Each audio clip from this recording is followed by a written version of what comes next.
மும்பை மாநகரத்தில் நவி மும்பை பகுதியிலே தமிழ் சங்கத்தில் நடைபெறுகிற லெமூரியா அறக்கட்டளை நடத்துகிற தொல்காப்பியர் விழாவுக்கு தலைமை ஏற்றிருக்கிற லெமூரியா அறக்கட்டளையுடைய தலைவர் குமரதாசன் ஐயா அவர்களே, இந்த நிகழ்ச்சியில் மிகச்சிறந்த தொல்காப்பிய படங்களை எல்லாம் காட்சிப்படுத்தி ஒரு நல்ல அறிவு காட்சியாக அதை அமைத்திருந்து இங்கே சொல்லதிகாரத்தை பற்றி உரையாற்ற வந்திருக்கக்கூடிய காஞ்சிமா முனிவர் நிறுவனத்தினுடைய பேராசிரியர் ஐயா இளங்கோ அவர்களே, பொருளதிகாரம் பற்றி இங்கே உரையாற்ற வந்திருக்கிற எத்திராயரசு கல்லூரியினுடைய முன்னை துறை தலைவர் அரங்க மல்லிகாமையார் அவர்களே, இங்கே முதல் அமர்வில் ஒவ்வொருவரும் மிகச்சிறந்த படைப்பாளிகளாக இருக்கிறீர்கள், மிகச்சிறந்த கவிஞர்களே. இந்த அறக்கட்டளை நிகழ்விலே பல்வேறு இயக்கங்களை சார்ந்த சான்றோர்கள் உருவாக்கி இருக்கிறீர்கள். ஆக ஒவ்வொரு தனிமனிதரையும் பார்க்கிற போது ஒரு இயக்கமாக பார்க்கிறேன். இயக்கங்களின் சார்பாக வந்திருக்கக்கூடிய அறிவு சான்றோர்களே, அத்தனை பேரையும் வணங்கி மகிழ்கிறேன். இந்த தொல்காப்பியர் திருவிழாவில கருத்தரங்கமாக இந்த அமர்வு அமைந்திருக்கிறது. தொல்காப்பியம் நம்முடைய தலைவர் குமரதாசன் ஐயா அவர்களை சொன்னது போல உலகில் ஒரு தலைசிறந்த இலக்கண நூல் என்பதில் மாற்று கருத்து இல்லை. இன்னும் சொல்ல போனால் தொல்காப்பியம் இஸ் யுனிவர்சல் கிராமர், உலக மொழிகளுக்கான இலக்கணம். அது மிக அடிப்படையானது. சாவே சுப்பிரமணியா அவர்கள் ஆங்கிலத்தில் அதை மொழிபெயர்த்து போடுகிற போது தி ஏன்ஷியன்ட் யுனிவர்சல் கிராமர் என்றுதான் அந்த நூலுக்கு தலைப்பு தந்து போட்டிருக்கிறார். கிட்டத்தட்ட 48க்கும் மேற்பட்ட நூற்பாக்களில் உலக மொழிகளுக்கான இலக்கணம் அங்கே பேசப்படுகிறது. இங்கே சொல்லதிகாரத்தை பற்றியெல்லாம் ஐயா பேச வருகிறார்கள். பெயர்நிலை கல்வி காலம் தோற்றா, பெயர் சொன்னா அது காலம் காட்டாதுன்னா உலக மொழிகள் அனைத்திற்கும் அது பொருந்தும். தமிழுக்கு மட்டுமில்லை, மலையாளத்துக்கு மட்டுமில்லை, இந்திக்கு மட்டுமில்லை, உலகில் எத்தனை ஆயிரம் மொழிகள் இருக்கின்றனவோ அத்தனை மொழிகளிலேயும் பெயர் சொற்கள் காலம் காட்டுவதில்லை. வினையெனப்படுவது வேற்றுமை கொள்ளாது நினையுங்காலு காலமோடு தோன்றும் என கூறினால் உலகத்தில் இருக்கிற அனைத்து மொழிகளும் அங்கு வெறுமையாக சொல்லப்படுகிற வினைச்சொல் என்கிற ஒன்று இருந்தால் அந்த வினைச்சொல் காலம் காட்டுகிற தன்மை உடையதாக இருக்கும். அப்போ இந்த தொல்காப்பியம் என்கிற ஒரு மிகச்சிறந்த மொழி நூல் 1000 ஆண்டுகளுக்கு முன்பே உலக மொழிகளை மிக நுட்பமாக ஆய்ந்து பார்த்து ஒரு பெரிய மெய்யியலை மொழியியலை இந்த உலகு தந்திருக்கிறது என்பதை நாம் நுட்பமாக கவனத்தில் கொள்ள வேண்டும் நண்பர்களே. இந்த தொல்காப்பியம் என்பது இதனுடைய வழியில பல நூறு மரபிலக்கணங்கள் தமிழிலே தோன்றி இருக்கின்றன. இங்க நல்ல நம்ம நண்பர் அருமையாக காட்சிப்படுத்தி இருக்கிறார். 1858 இ சாமுவேல் பிள்ளைன்னு ஒருத்தர் அந்த காலத்திலே இதை பிலாலஜி அப்படிங்கிறார்.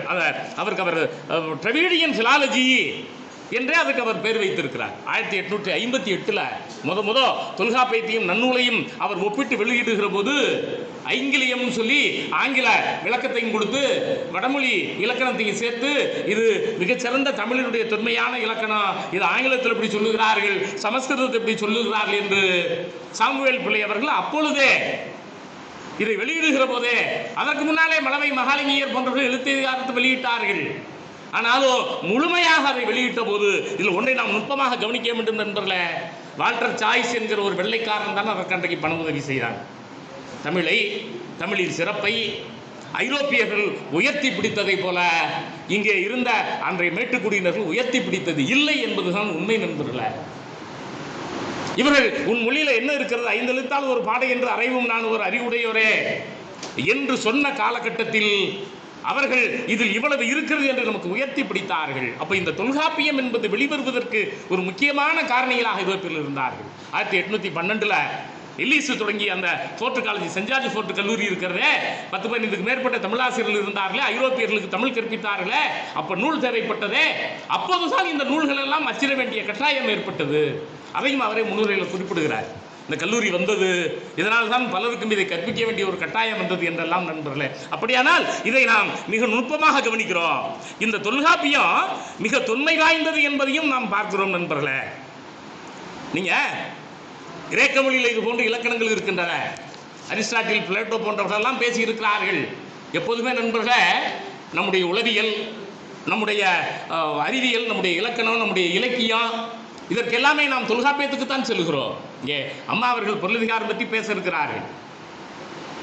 தமிழ்ல வாழ்வியல் இலக்கணம், தமிழில் இருக்கக்கூடிய இலக்கிய வரைவியல் இலக்கணம், இலக்கண வரைவியல் இலக்கணம், தமிழில் இருக்கக்கூடிய இலக்கிய திறனாய்வு சிந்தனை, தமிழ்ல தொடக்கத்தில் இருந்த உளவியல், தமிழில் இருந்த உயிரியல், தமிழில் இருந்த சமுதாயவியல், சோசியல் லிங்குவிஸ்டிக்ஸ் எனப்படுகிற சமுதாய மொழியியல், அனைத்தினுடைய ஒரு அறிவு களஞ்சியமாக இருக்கக்கூடியது தொல்காப்பியத்தினுடைய பொருளதிகாரம். அந்த அறிவு களஞ்சியத்தை நாம் வெட்டி வெட்டி வெட்டி வெட்டி தர தர இன்னும் 1000 ஆண்டுகளுக்கும் இந்த சமூகத்திற்கு வழிகாட்டக்கூடிய ஒரு நூலாக இருக்கக்கூடியது இந்த பொருளதிகாரம். இதை நாம் மிக நுணுக்கமாக கவனிக்க வேண்டும் நண்பர்களே. நான் இந்த தொல்காப்பியத்தை பற்றி பேசுகிற போதெல்லாம் ஒரு கருத்தை அடிக்கடி சொல்லுவதுண்டு. ஃபொனடிக்ஸ் எனப்படுகிற ஒலியியல் கோட்பாடு, ஸ்ட்ரக்சரல் லிங்குவிஸ்டிக்ஸ் என உலக ஐரோப்பியர்கள் 20ஆம் நூற்றாண்டில் பேசுகிறார்களே, அந்த அமைப்பு மொழியியல் அடிப்படையில் அமைந்திருக்கக்கூடியது இந்த தொல்காப்பியம்.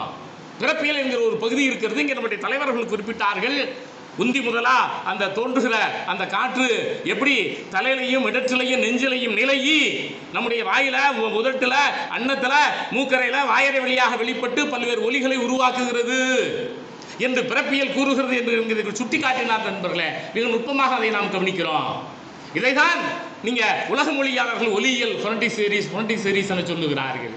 அப்போ உலக மொழிகள் அனைத்திலும் பேசப்படுகிற ஒலியியல் கோட்பாடு நம்ம பிறப்பியல் இருக்கக்கூடிய முதல் நூற்பாவில் மிக நுட்பமாக இந்த ஒலியியல் கோட்பாடு மட்டுமில்லை நண்பர்களே, அகராதியியல் கோட்பாடு சொல்லதிகாரத்தில் அருமையா மாதையன் எழுதுவர். இந்த லெக்சிகாலஜி அல்லது லெக்சிகோகிராஃபி என சொல்லக்கூடிய அகராதியியல் என்கிற ஒன்று இருக்கிறதே, உரியியலுடைய ஒரே ஒற்றை நூற்பா, முதல் நூற்பா ஒன்று போதும். இதில் எப்படி இந்த லெக்சியம் இருக்கிறது, அந்த அகரன் அல்லது அகராதி தெரிவு சொல் எப்படி இருக்கிறது, அதில் எப்படி இந்த சொற்களை வகைப்படுத்த வேண்டும், ஒரு சொல்லுக்கு எப்படி பரபொருள் தரும், பலபொருள் தரும் ஒரு சொல் எப்படி இருக்கும் என்று இன்றைக்கு உலக மொழியியலாளர்கள் சொல்லுகிற அந்த அகராதியியல் கோட்பாடுகள் அனைத்தும் அந்த ஒரு நூற்பாவிலே. அப்படியானால் நண்பர்களே, 1610 நூற்பாக்கள் இருக்கிற இந்த தொல்காப்பியத்தில் ஒரு நூற்பாவில் ஒரு இயலை பற்றிய வரலாற்றை சுருக்கி சொல்லுகிற தன்மையை நாம் தொல்காப்பியத்தில் மிக நுணுக்கமாக கவனிக்கிறோம். அதுதான் நண்பர்களே இந்த தொல்காப்பியத்தினுடைய தனித்தன்மை வாய்ந்த சிறப்பாக இருக்கிறது கவனிக்கிறோம். நீங்க தமிழை போலவே தொன்மையான மரபு கிரேக்கத்துக்கு ஹீப்ருக்கு உண்டு. ஆனால் அவர்களுக்கும் நம்முடைய தொல்காப்பியருக்கும் என்ன வேறுபாடு என்று கேட்டால், கிரேக்கர்களும் ஹீப்ரு மொழியில இலக்கணம் எழுதியவர்களும் தங்கள் மொழியை உலகத்தில் மிகச்சிறந்தது என்று சொல்லுவார்கள். இன்ன பிற மொழிகள் எல்லாம் காட்டுமிராண்டி மொழிகள், இன்ன பிற மொழிகள் எல்லாம் கவனிக்கத்தக்கவை அல்ல என்கிற கருத்தியல் அவர்கள் குறிப்பிடுவது நீங்கள் கவனிக்கிறீர்கள். நுட்பமாக நாம் கவனிக்கிறோம். அப்படியானால் நண்பர்களே, தொல்காப்பியம் அப்படி பிற மொழிகளை இழிவுபடுத்தவில்லை. இது திசை சொல், இது வடசொல். வடசொல்னா சான்ஸ்கிரிட் மட்டுமில்ல, இங்கே மராத்தி இருக்கிறதே, மராத்திக்கு மூலமொழியாகிய பிராகிருத் இருக்கிறதே, அபப்ரம்சா இருக்கிறதே, அல்லது பின்னாலே மகாராஷ்டிரி என அழைக்கப்பட்ட அபப்ரம்சத்துக்கு முன்னால் இருந்த பிராகிருதம், அந்த பிராகிருதம் இந்த இந்திய நாட்டில் வடக்கு பகுதியில் இருந்த காலகட்டத்தில் தொல்காப்பியம் அங்கே எழுதப்பட்டது. புத்தன் பேசிய பாலி மொழி வடநாட்டில் இருந்த போது தொல்காப்பியம் பேசப்பட்டது. அந்த காலகட்டத்தில் பார்த்துவிட்டு தான் இவர் சொல்லுகிறார், இந்த வடக்கே பேசுகிற மொழிகள் இருக்கின்றன, அந்த எழுத்துக்களை நம்முடைய மொழியில உள்வாங்கணும். அப்படி நம்முடைய மொழியில உள்வாங்குகிற போது இந்த எழுத்துக்களை வட சொற்கிழவி வட எழுத்தொடி ஒரே எழுத்தோடு புரிந்து சொல்லாகுமே, ஒலியை வாங்கிக் கொள்ளலாம், அந்த வடிவத்தை நாம் வாங்கிக் கொள்ளக்கூடாது. எந்த சூழ்நிலையிலையும் தமிழ் மொழியிலே வரி வடிவம் மாற்றப்படக்கூடாது. எழுப்பப்படுகிற ஒலியாகிய அந்த ஒலியை நாம் வாங்கிக் கொள்ளலாம். அது தமிழுக்கு ஏற்பதை நாம் மாற்றி எழுதி கொள்ள வேண்டும். இதை மிக நுணுக்கமாக நான் சுட்டிக்காட்ட விரும்புகிறேன் நண்பர்களே. அப்படியானால் தொல்காப்பியர் கிரேக்க அல்லது அந்த யூத பகுதியை சார்ந்த இலக்கண சிந்தனையாளர்கள் எங்கே வேறுபட்டு இருக்கிறார் என்றால், இன்ன பிற மொழிகளையும் இன்ன பிற இலக்கணங்களையும் மதித்து ஏற்றுக்கொள்ளுகிற வாய்ப்பையும் வலிமையும் வைத்தவர் தொல்காப்பியர் என்பதை நாம் கவனத்தில் கொள்ள வேண்டும் நண்பர்களே. நீங்க கிரேக்க இலக்கணத்தில் ஸ்டாயிக் குழுவினர் ஒரு பெரிய குழுவினர் இருந்தார்கள். அவர்கள் மெய்யலையும் பேசினார்கள், இலக்கணத்தையும் பேசினார்கள். இன்றைக்கு நாம் பேசுகிறோமே நவுன், ப்ரோனவுன், வெர்பு, அட்வெர்ப் என்றெல்லாம் இன்றைக்கு ஆங்கில இலக்கணத்தை நாம் படிக்கிறோமே. அதே போல ஜெர்மன் மொழியிலே, பிரெஞ்சு மொழியிலே, இந்த இந்தோ ஐரோப்பிய மொழி குடும்பத்தில் இருக்கக்கூடிய இந்த இலக்கண கட்டமைப்பு இருக்கிறதே, இவற்றையெல்லாம் அந்த நுட்பமான பார்வையில அன்றைக்கு அப்போலியஸ் டைஸ்கேலர் என்கிற ஒருவர் தான் தந்தார் என்று மொழியியலாளர்கள் பேசுகிற போது சொல்லுகிறார்கள் நண்பர்களே. இந்த நுட்பமான இலக்கண கட்டமைப்பு அதை வளர்த்தெடுத்த டயோனியஸ் கிராக்ஸ் என்று சொல்லுகிறார்களே, இவர்கள் எல்லாம் அந்த தொல்காப்பியர் காலத்தோடு இணையாக வாழ்ந்தவர்கள் என்று இந்த மொழியியலாளர்கள் பேசுகிறார்கள், எழுதுகிறார்கள் நண்பர்களே.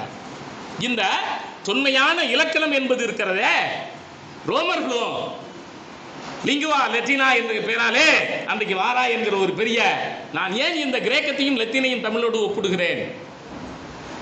நம்ம ஊரில் இருக்கக்கூடிய அஷ்டாதாயி என்கிற பாணினியம், அல்லது நான் இன்றைக்கு பேசுகிற இந்த எழுத்ததிகாரம் இருக்கிறதே, இந்த எழுத்ததிகாரத்துக்கு இணையாக ஒப்பாக பார்க்கக்கூடிய அளவுக்கு இருக்கக்கூடிய பாணினி சிற்சை என்று பின்னால் யாரோ ஒருவராலே எழுதப்பட்டு பாணினியின் பெயராலே வழங்கப்படுகிற சிற்சை என்கிற எழுத்து இலக்கணம் இருக்கிறதே, இந்த இலக்கணங்கள் தான் நண்பர்களே இந்திய நாட்டில் இருந்த தொடக்க கால இலக்கணங்கள் என்பதை நாம் கவனத்தில் கொள்ள வேண்டும்.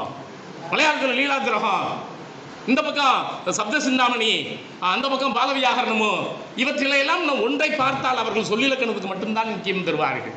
வியாகரணம் என்றாலே சொல்லிலக்கணம் என்பதுதான் பொருள். தமிழில் இருப்பது போல இவ்வளவு நுட்பமான பொருளிலக்கணம், இவ்வளவு நுட்பமான எழுத்திலக்கணம் நிச்சயமாக இருக்க முடியாது நண்பர்களே. இதை நாம் மிக நுணுக்கமாக கவனிக்கிறோம். வடமொழியிலே மட்டும் பிரதி சாக்கியம் என்பார்கள். பிரதி சாக்கியம் என்பது எப்படி அந்த வேதத்தில் அந்த எழுத்துக்களை இணைத்து அந்த வேதங்களை பின்னி பின்னி பேசுவது, எந்த எழுத்தை கொண்டு எந்த எழுத்து முடிகிறது, எப்படி தொடங்குவது. அப்போ நண்பர்களே, இந்த எழுத்துக்களை பற்றி தனியான இலக்கணம் என்பது இருக்கிற தமிழிலே இருக்கிறது போல சார்ந்துள்ள மரபின் மூன்றலங்கடையே, இவை சார்பெழுத்துக்கள், இவை சுட்டெழுத்துக்கள், இவை வினா எழுத்துக்கள், இவை முதல் எழுத்துக்கள். தமிழில் நாம மிகப்பெரிய செல்வமாக இன்றைக்கு போட்டுகிறோமே, உயிர்மயங்கியல், மெய்மலங்கியல், குற்றியல் சிறப்பு நெறியல், மார்போஃபோனாலஜிக்கல் தியரிஸ் ஆஃப் தொல்காப்பியம். தொல்காப்பியத்தில் இருக்கிற இந்த மார்போஃபோனாலஜிக்கல் தியரி என்பது இருக்கிறதே, எங்கெங்கே இருக்கிறது? தொகை மரபில் இருக்கிறது, உருவியல்ல இருக்கிறது, உணரியல்ல இருக்கிறது. மிக நுணுக்கமாக நான் இங்கு இந்த மன்றத்தில் சுட்டிக்காட்ட விரும்புகிறேன் நண்பர்களே.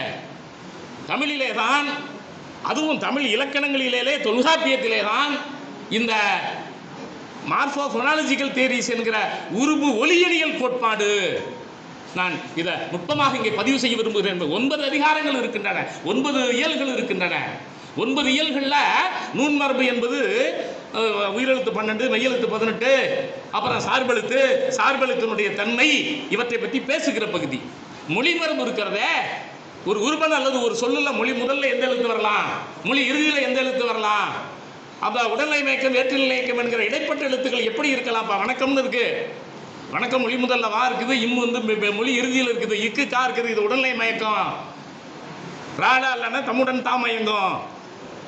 வழியில் ரகரம் இருக்கிறது, அதுவும் சிறப்புலகம் தவிர மற்றவை தமக்கு முன் தாம் வரும், கசத்தப்ப தமக்கு முன் தாம் வரும் என்றெல்லாம் ஒரு ஒலியியல் கோட்பாட்டை வரையறுத்து பேசுகிற இதுதான் மொழி மரபு.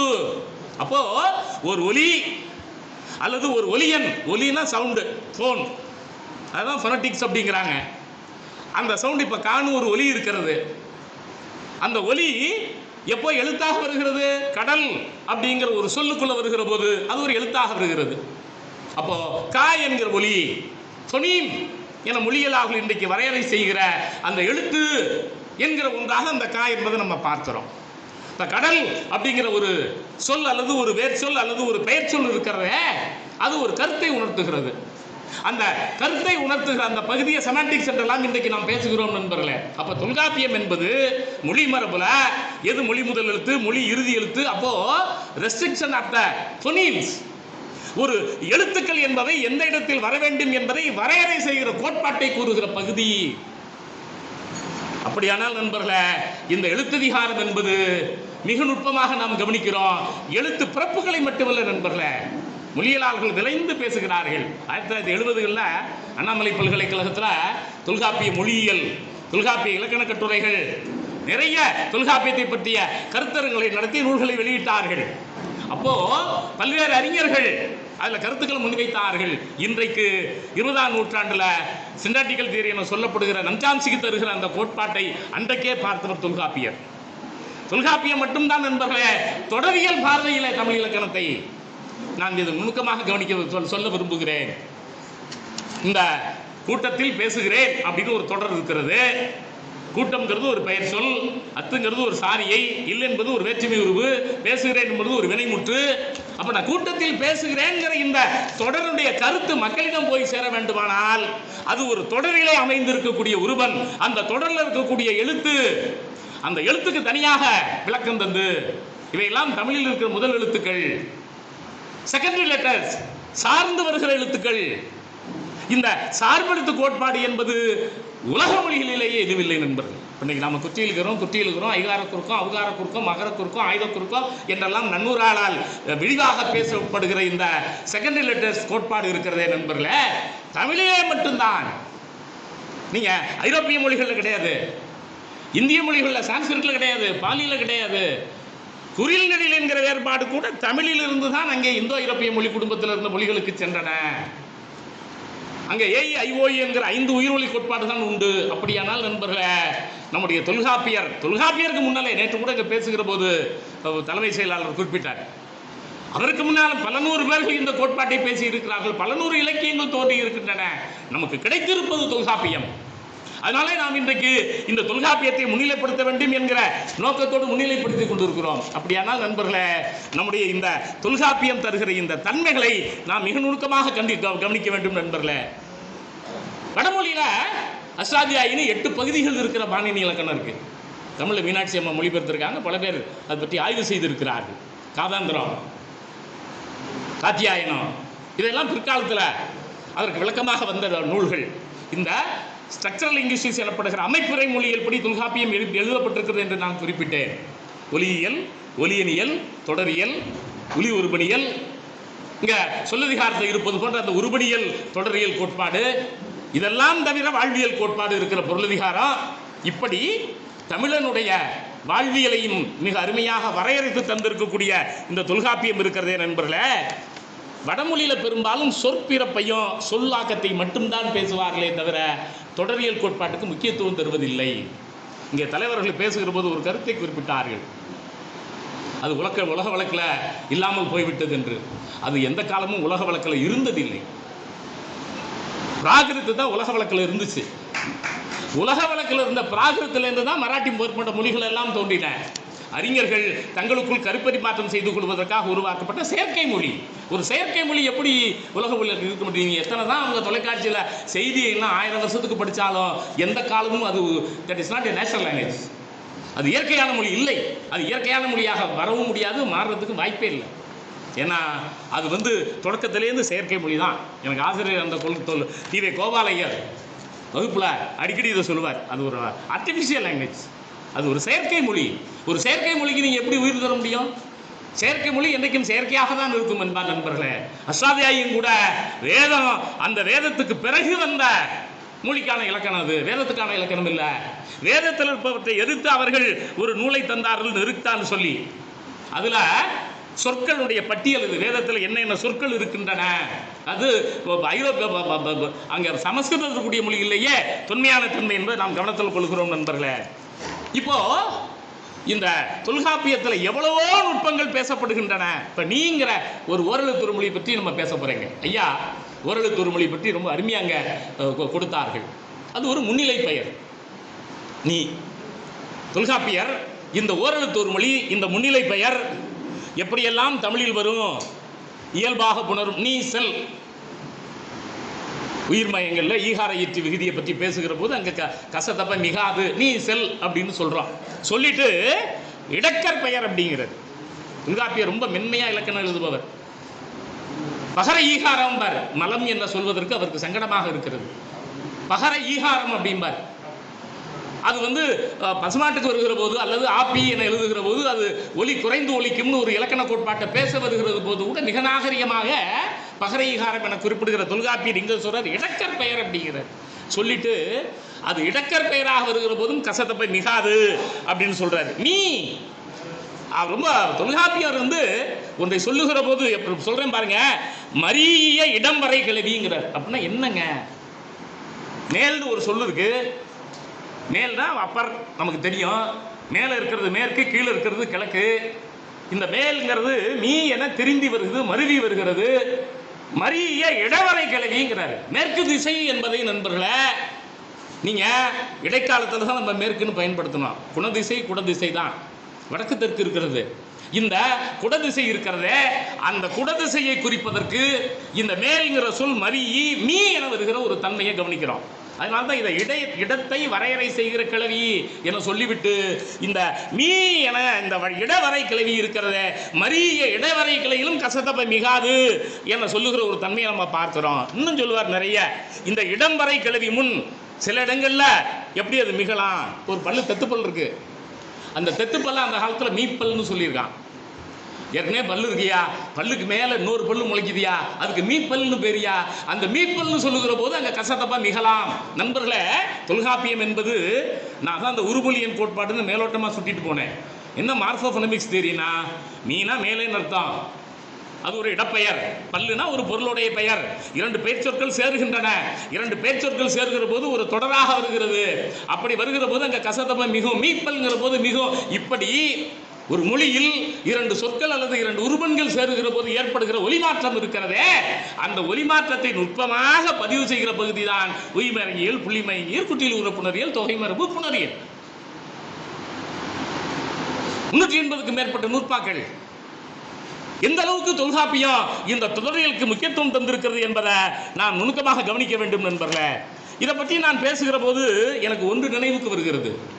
இங்கே நேற்று பேசுகிற போது தலைமைச் செயலாளரும் குறிப்பிட்டார், இன்றைக்கெல்லாம் கார்பனேட் அடிப்படையில் இந்த வரலாற்றை உறுதி செய்கிறார்கள். நண்பர்களே, வெறும் வரலாறு, வெறும் இலக்கியம், வெறும் தொல்லியல் அது மட்டும் இல்லை நண்பர்களே. இன்றைக்கெல்லாம் பாப்புலேஷன் ஜெனடிக்ஸ்னு ஒரு புதிய தியரி வருகிறது. அது என்ன பாப்புலேஷன் ஜெனடிக்ஸ்? மக்கள் தொகை மரபணுவியல். இந்த மக்கள் தொகை மரபணுவியல் மேலை நாட்டு பல்கலைக்கழகங்களில் பாடமாக இருக்கிற ஒரு பகுதி.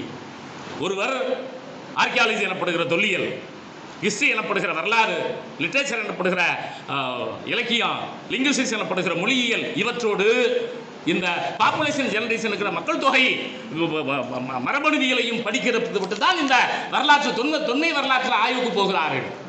அப்படி அவர்கள் ஆய்வுக்கு போய் பல உண்மைகளை நமக்கு தந்திருக்கிறார்கள். மெசொப்பொட்டாமியா பகுதியில், ஈரான் பகுதியில் நுட்பமாக நம்ம கிடைக்கிறோம். ஜக்ரோஷியன் லாங்குவேஜஸ் என்கிற ஒரு மொழி குடும்பம் இருக்கிறது. அந்த மொழி பேசுகிற மக்கள் யார் என்றால் நம்முடைய சிந்து சமொழி நாகரிகம் இருக்கிறது, இன்றைக்கு பிராகுய் மொழி இருக்கிறது, ஆப்கானிஸ்தான் பகுதியில் நம்முடைய திராவிட மொழி குடும்பத்தில் இருக்கக்கூடிய வாழ்ந்து கொண்டிருக்கிற இன்றைக்கு 50 லட்சத்துக்கு 1 கோடிக்கு மேற்பட்டவர்கள் பேசுகிற பிராகுய் இருக்கிறது. அந்த பிராகுய் மொழி பேசியவர்களைப் போல சிந்து சமொழி மக்கள் புலம்பெயர்ந்து அங்கே ஈரான் பகுதிக்கு செல்கிறார்கள். அவர்கள் அந்த மேற்கு ஈரான் பகுதியில், ஈராக் பகுதியில் குடியேறுகிற போது அங்கே அவர்கள் குடியேறிய பகுதியில் இந்த ஜக்ரோஷியன் என்கிற மொழி பேசுபவர்கள் இருந்தார்கள். அந்த மொழி குடும்பத்தில் பக்கத்தில் இன்னொரு மொழி குடும்பம் எலாமைட் மொழி குடும்பம், டிரைடியன் எலாமைட் என்று இன்றைக்கு மொழியலாக அதை பேசுகிறார்கள். நண்பர்களே, எப்படி சுமேரிய நாகரிகம் தொன்மையானதோ, உலகத்திலேயே ஏடுகளை லட்சக்கணக்கில் அடுக்கி வைத்திருந்து கில்காமேஷ் காப்பியத்தை எழுதிய சுமேரிய மொழி இருக்கிறதே, அந்த சுமேரிய மொழியிலே தான் தொன்மையானது என்று நாம் சொல்லிக் கொண்டிருந்தோமே, அதை போல இந்த எலாமைட் மொழியும் one of the ancient languages in this world. இன்றைக்கு அது இல்லை. கிமு 500லேயே அந்த மொழி அழிந்து விட்டது. நுட்பமாக இதை அறிஞர்கள் கவனிக்க வேண்டும். இயேசுநாதர் பிறப்பதற்கு 500 ஆண்டுகளுக்கு முன்னாலே அழிந்து போன மொழியிலே ஒன்று எலாமைட் மொழி. அன்றைக்கு வாழ்ந்த அழிந்து போன மொழிகளிலே ஒன்றுதான் நான் கொஞ்சம் முன்னால் பேசிய அந்த ஜக்ரோஷியன் மொழி. அந்த ஜக்ரோஷியன் மொழியும் இன்றைக்கு இல்லை, அந்த எலாமைட் மொழியும் இல்லை. ஆனால் அவர்கள் அந்த தொல்படிம அடிப்படையில், கார்பனேட் 14 அடிப்படையில் அந்த படிமங்கள், அவர்களுடைய எலும்புகள், அங்கே எழுதப்பட்டிருக்கக்கூடிய கல்வெட்டுகள், பானைகள், இருக்கக்கூடிய வரிகள், இவற்றையெல்லாம் எடுத்து காலத்தை கணிக்கிறார்கள். நண்பர்களே, கிட்டத்தட்ட கிமு 4800களிலேயே அந்த மக்கள் வாழ்ந்த காலத்தில் அவர்கள் எழுதிய எழுத்துக்கள் இருக்கின்றன, சொற்கள் இருக்கின்றன என்று. நண்பர்களே, இன்னும் கொஞ்சம் நம்ம நுட்பமாக கவனிக்க வேண்டும். ஆர்கியாலஜியிலேயே லிங்குஸ்டிக்கல் ஆர்கியாலஜி என்கிற ஒன்று இருக்கிறது, தொல்லியல் இருக்கிறது, தொல்லியல்லையே மொழி தொல்லியல் என்கிற ஒன்று இருக்கிறது. இந்த லிங்குஸ்டிக்கல் ஆர்கியாலஜிக்காரர்கள் என்ன பேசுகிறார்கள் என்றால், 81 மொழி சொற்கள் எலாமைட் மொழியில் இருக்கின்றன. அந்த 81 மொழி சொற்களும் தமிழில் இருக்கின்றன. 81 என்று அவர் சான்றுகள் எடுத்துக்கொள்ள, அவர் 1800க்கு மேலே சொல்லிட்டு நான் 81 மட்டும் இந்த கட்டுரையில் குறிப்பிடுகிறேன். 1981 இதை பற்றி ஒரு கட்டுரை வந்திருக்கிறது நண்பர்களே. புரட்டோ எலாமைட் டிராவிடியன் சவுத்வொர்த்னு ஒருத்தர் 1981 எம்எல் ஆல்ஃபின் டேவிட் சவுத்வொர்த்னு ஒருத்தர் ஒரு பெரிய கட்டுரை தருகிறார். அது பெரிய நூலாக வந்திருக்கிறது. அந்த நூல் அவர் சொல்லுகிறார், இந்த மாதிரி இந்தியாவில் தென்னிந்தியான்னு ஒரு பகுதி இருக்குது, அங்கே இந்த மாதிரி தமிழர்கள் ஒரு வாழ்கிறார்கள், அவர்கள் பேசுகிற டிராவிடியன் லாங்குவேஜ்னு ஒன்று இருக்குது, அதுதான் புரட்டோ டிராவிடியன் எனப்படுகிற முன் திராவிட மொழிக்கு மூலமான மொழி. அந்த மொழியில் இருக்கிற 1000க்கும் மேற்பட்ட சொற்கள் இந்த தொல்படிமத்தில் எலாமைட் மக்களிடம் இருக்கிறது சொல்லிட்டு நண்பர்களே, அவர் தருகிற பட்டியலை நான் பார்க்கிறேன். போத்துங்கிற சொல் எடுத்துக்கிறார்.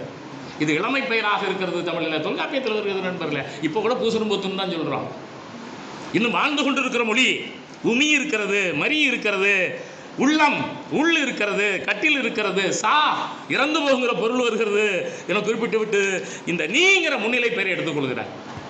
இந்த நீ என்கிற முன்னிலை பெயர், இந்த செகண்ட் பர்சன் சிங்குலர் நவுன் இருக்கிறதே, இது இன்றைக்கும் தமிழில் வாழ்ந்து கொண்டிருக்கிறது. மலையாளத்தில் இருக்குது, தெலுங்கில் இருக்குது, கன்னடத்தில் இருக்குன்னு சொல்லி இந்த திராவிட மொழி குடும்பத்தில் இருக்கக்கூடிய இந்த சொல்லை எடுத்துக்கொண்டு வைத்துக்கொண்டு இது இந்த எலாமைட் மொழியில் எப்படி எப்படி எத்தனை தொடர்கள் இருக்குன்னு பட்டியலை தந்து, அப்ப நண்பர்களே நாம் ஒன்றை நுட்பமாக கவனிக்கிறோம். தொல்காப்பியம் எந்த முன்னிலை பெயர் எப்படியெல்லாம் தெரியும் என உருவலினியர் கோட்பாடுகளை சொல்லுகிறதோ அந்த சொல் இந்த எலாமைட் மக்கள் பேசுகிற அந்த மொழியில, தொல்படிம மொழியில, அப்போ லிங்குஸ்டிக்கல் ஆர்காலஜிக்கல் அடிப்படையில் இன்றைக்கு மொழியியல் வல்லுநர்கள் இதை பேசுகிறார்கள், எழுதுகிறார்கள். நீங்க வடநாட்டில் ஒருத்தர் இந்தியர்களுடைய மூதாதையர் யார், இந்தியர்கள் எங்கிருந்து வந்தோம் அப்படின்னு சொல்லி ஆங்கிலத்தில் ஒரு பெரிய நூல் எழுதியிருக்கார். தமிழையும் மொழிபெயர்த்து போட்டிருக்காங்க. மஞ்சுள் பதிப்பகத்தில் வந்து இருக்குது.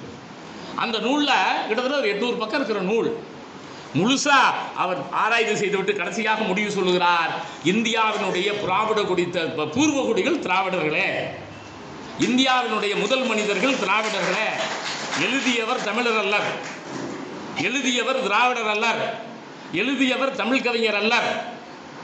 அவர் இந்த நம்முடைய மூதாதையர்கள் யார் என்கிற அந்த நூலில் தான் இதை பற்றிய விவரங்களை நுட்பமாக பேசுகிறார். தமிழிலும் வந்திருக்கிறது. நாம் அதை நுட்பமாக அதை கவனிக்க வேண்டும் என்பது தொல்காப்பியம் எழுத்ததிகாரம் என்று இங்கே ஐயா அவர்கள் எனக்கு தலைப்பு தந்திருக்கிறார்கள். இதை நான் கொஞ்சம் நுட்பமாகவே பார்க்க விரும்புகிறேன். இப்போ அகரையீற்று புணர்ச்சி அப்படின்னு ஒரு புணர்ச்சியை பற்றி தொல்காப்பியர் பேச, நமக்கெல்லாம் தெரியும் ஆண் ஒரு எழுத்து, அகரம் எழுத எழுத்தெல்லாம் இது ஒரு மாத்திரைக்கு மட்டும் ஒலிக்கிற ஒரு எழுத்து, இது குறில் நெடில். தொல்காப்பியமே ஓரலை பேசிக்கும், ஈரலை பேசிக்கும், மூவலை பேசிக்கிற எழுத்து தமிழில் இல்லை. ஒரு மாத்திரை தான் தமிழில், 2 மாத்திரை தான் இல்லை. அதே போல் 4-5 எழுத்துக்கு மேலே தமிழில் சொற்களே கிடையாது. இதெல்லாம் தொல்காப்பியர் அந்த காலகட்டத்தில் வரை செல்கிற இலக்கண கோட்பாடுகள் நண்பர்களே. அப்படி வரையறை செய்த தொல்காப்பியர் ஆங்கிற எழுத்தை எத்தனை பார்வையில் பார்க்கிறார், இதை நாம் நுட்பமாக கவனிக்கணும். வந்த பையன், வருகிற பையன், நடக்கிற கூட்டம், பேசுகிற பேச்சு, ராயன கடைசியில் முடியுது. அந்த ராவில் ஆ இருக்குது, அதை பெயரச்ச விகுதி அப்படின்னு நாம் தமிழ் நண்பர்கள் பேசுவோம், தமிழறிஞர்கள் பேசுவோம். தொல்காப்பியம் அதை பெயரஞ்சு கிளவின்னு சொல்லுவோம். இது ரொம்ப நுட்பமானது. நன்னூலார் காலத்திலையும் இலக்கண வழக்கத்திலையும் பிற்காலத்திலையும் தான் பெயரச்சம்னு சொல்லுவோமே தவிர தொல்காப்பியம் அதை பெயரஞ்சு கிளவின்னு சொல்லுவோம். இங்கேயும் சொல்றார் பெயரஞ்சு கிளவி சொல்லிட்டு அந்த ஆங்கிற பெயரஞ்சு கிளவி வருகிற போது கசடப்ப மிகாது பேச வந்தது சிண்டாட்டிக்கல் தியரி. ரொம்ப அழகா அவர் வரையறை செய்யறத பார்க்கிறோம். அகரையிற்று பெயர் சொல் அப்படிங்கிறார் அவர் சொல்லுகிற போதே. விழ பெயர் சொல் வந்து அகரம் ஈராக பெற்றிருக்கிறது. வினையஞ்சு கிளவி வினையச்சம், செய்ய சொன்னேன், போக சொன்னேன், வர சொன்னேன், செய்ய போக வர, இந்த எச்சரினை சொன்னேன், வந்தேன், சென்றேன், சென்றான், இந்த வினைமுற்று. அப்போ ஒரு எச்சவினை வினைமுற்று கொண்டு பிடிக்கிற போது அது வினையச்சம் நம்ம விளக்கம் சொல்றோம். இந்த வினையச்சத்தை நாம் வந்து 20ஆம் நூற்றாண்டுல நுட்பமாக பேசுகிறோம் நண்பர்களே. தொல்காப்பியர் அப்பயே அதை பார்த்துட்டு அகரையிட்டு வினையச்சம் என என் எஞ்சு கிளவி வருவேன் என கூறினார், பேசுவேன் என சொன்னார். அந்த என என்கிற அந்த சொல் அதை எச்சக்கிளவிங்கிறார். சுட்டின் இறுதி ஆ, அந்த ஆங்கிற அந்த எழுத்து இருக்குது, சுட்டெழுத்தா இருக்கும். பேரச்ச விதியா மட்டும் இல்லை, வினையச்ச விதியா மட்டும் இல்லை, வேற்றுமை உருவா மட்டும் இல்லை, சுட்டெழுத்தா இருக்கும். அக்கறை இக்கரை. அப்ப இந்த சுட்டெழுத்து இருக்கிறத அந்த சுட்டெழுத்தாக வருகிற போது அதை எடுத்து வருகிற கசதப்ப மிகும். இதுதான் நான் சொன்னேன் நண்பர்களே. தொல்காப்பியம் தொடரியலுக்கு முக்கியத்துவம் கொடுத்தது. எந்த இடத்துல இக்கு போடணும் இக்கு போடக்கூடாதுங்கிறத ரொம்ப நுட்பமா. அந்த காலத்தில் மீனிங்லெஸ் வேர்ட் அல்லது எம்டி மார்ஃபிம், உரையசை கிளவி, அங்க அம்மை விழித்தொடர். பொதுவாக நம்ம என்ன நினைப்போம், அம்மைன்னு ஒரு சொல் இருக்குது, நவுன் ப்ராப்பர் நவுன். அம்மைங்கிற ப்ராப்பர் நவுன் விழித்தொடராக வருகிற போது வெக்கட்டிவ் கேஸில் அம்மானு எட்டி இருக்கும்போது கூப்பிட்டான். அப்பன்கிற ஒரு ப்ராப்பர் நவுன் இருந்துச்சு, அவர் எட்டி நின்றுட்டு இருந்தார், அப்பான்னு கூப்பிட்டான். தாத்தன் ஒரு ப்ராப்பர் நவுன், தாத்தான்னு கூப்பிட்டான். அம்மாவும் அப்பாவும் தாத்தாவும் தமிழில் இருக்கக்கூடிய ப்ராப்பர் நவுன் இல்லை. ப்ராப்பர் நவுன் தாத்தன், அப்பன், அம்மை, அக்கை. அத விழித்தொடர் வெக்கட்டிவ் கேஸ். அப்ப எட்டி நிக்கிற கூப்பிடுகிற போது அப்பா, அம்மா, தாத்தா, அக்கா. 20th செஞ்சுரிக்கு தமிழ்ல 20ஆம் நூற்றாண்டு தமிழ்ல அது இயற்பெயர். இப்ப ப்ராப்பர் நவுன் அக்கா, இப்ப அப்பா ப்ராப்பர் நவுன், இப்ப அம்மா ப்ராப்பர் நவுன், இப்ப ஒரு இயற்பெயராக இன்றைக்கு அமைந்திருக்கிறது அது. ஆனால் தொல்காப்பியர் காலத்தில் அப்படி இல்லை. அப்புறம் அவர் விளக்குறாரு அம்மை சொல்லிட்டு அவர் எப்படிங்கிறது, இந்த அம்மைங்கிறது உரையசை கிளவியாக வரும்னு பேசுறாரு. இப்ப பிச்சி பூ பூத்ததம்மா, உண்டால் அம்மை உலகம் அப்படின்னா அந்த இடத்துல அது மதர் அம்மாவை குறிக்காது. ஐயோ இந்த உலகம் இன்னும் ஏன் இயங்கிட்டு இருக்கு தெரியுமா அப்படிங்கிற வியப்பு பொருள் அம்மான்னு வரும். இந்த அம்மாவுக்கு அந்த அம்மாவுக்கு வேறுபாடு இருக்குது. இந்த அம்மா என்ன 10 மாதம் சுமந்து பெற்றவங்க, அந்த அம்மா பொருளற்ற சொல், உணர்ச்சி குறியீட்டு வெளியீடு. அப்ப புறநானூற்றுவர்கள் உண்டாலம்மை உலகத்தில் இருக்கக்கூடிய அம்மை என்பது இருக்கிறத அது ஒரு விழித்தொடர்பில் இருக்கிற அம்மா. இதெல்லாம் ரொம்ப நுணுக்கமா தொல்காப்பியர் கவனிச்சுட்டு சொல்றாரு நண்பர்களே. இந்த இடத்துல எங்கன வழி மிகும், எங்கன வழி மிகாது. இப்போ போல புறைய அண்ணன்னு இருக்குது, அந்த போல புறைய அண்ணால் அந்த அகரம் முடிகிறது. இதையெல்லாம் ஓம உருவு கிழவிகள் அப்படின்னு பேசுறத பார்க்குறோம். ஓம கிழவினே அவர் சொல்றாரு. முத்து அன்னப்பல், அந்த அன்னப்பல் அப்படிங்கிறப்ப அந்த இப்பு போடணும், எங்க போடக்கூடாது என்றெல்லாம் இவர் பேசுகிற போது அண்மை சுட்டிய வெளிநிலை கிழவி.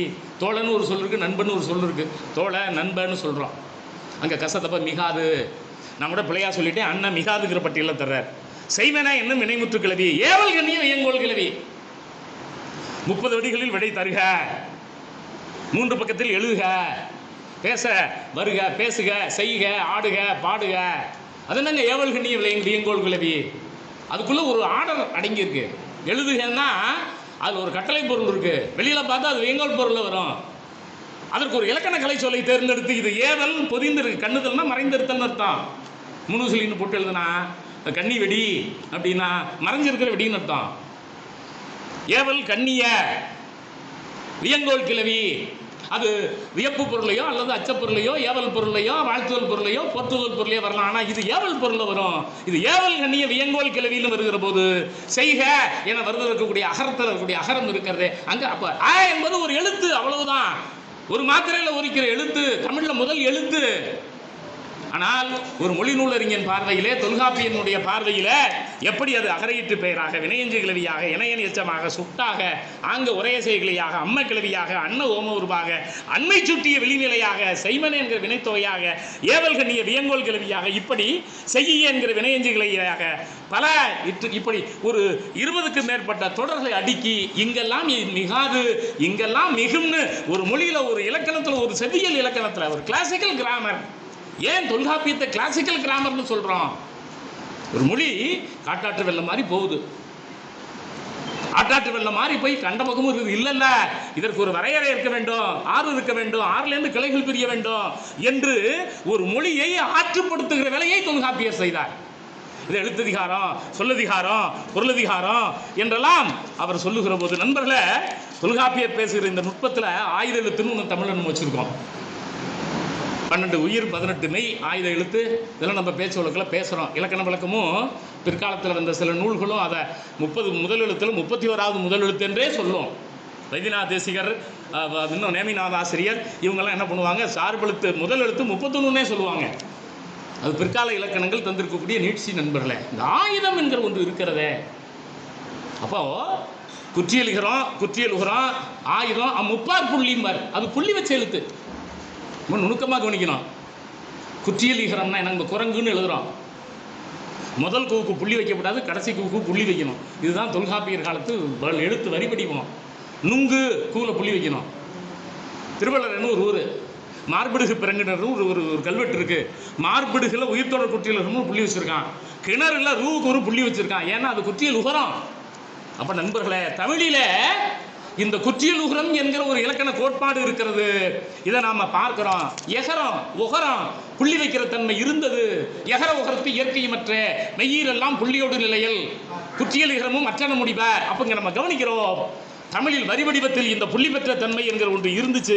இதை மொழியலாளர்கள் அல்லஃபோன் என்கிறார்கள், கிளைட் என்கிறார்கள், கண்டிஷனல் வேரியேஷன் என்கிறார்கள், போஸ்ட் வேலார் சவுண்ட் என்கிறார்கள், ஆல்போ பொனாய்டு என்கிறார்கள், த்ரீ வேரியேஷன் என்கிறார்கள். ஒரு 3 புள்ளிகளாலான ஒரு எழுத்துக்கு 8 விதமான மொழியியல் விளக்கம் இன்றைக்கு பேசப்படுகிறது என்றால் தொல்காப்பியம் எவ்வளவு நுட்பமாக பேசியிருக்கும் என்கிற ஒரு கருத்தை சொல்லி, தொல்காப்பியம் என்பது கிமு 5320 காலங்களிலே எழுதப்பட்ட, உலகத்தில் பல இனங்கள் காட்டுமிராண்டிகளாக வாழ்ந்த காலத்தில் எழுதப்பட்ட, நான் கொஞ்சம் முன்னால் சொன்னது போல எலாமைட் நாகரிகமுற்ற மக்கள், மொஹஞ்சதர நாகரிகமுற்ற மக்கள். அதனால்தான் உங்களுடைய அமைப்பாளர்கள், உங்களுடைய தலைவர்கள் லெமூரியா என்றே இந்த அமைப்புக்கு பேர் வச்சிருக்கிறது. மனிதன் தோன்றி அங்கேருந்து தான் ஆப்பிரிக்காவுக்கு சென்றான், அங்கேருந்து தான் அந்த காலகட்டத்தில் ஆஸ்திரேலியாவிலேருந்து இந்த பக்கமும் ஒன்றா இருந்துச்சு. இன்றைக்கும் நீங்கள் இணையதளத்தில் போய் தட்டி பாருங்கள், மஜூரான்னு போடுங்க, இந்தோனேஷியாவில் 2 தலைநகரம் இருக்கின்றன, மெஜுரா 1, மெஜுரா 2. அங்கே 80 லட்சத்து மக்கள் மேலே இருக்கிறான். மதுரை என்பது இந்தோனேஷியாவில் இருக்கிற மிகப்பெரிய நகரம் என்கிற ஒரு கருத்தை சொல்லி வாய்ப்புக்கு நன்றி கூறி விடைபெறுகிறேன். நன்றி.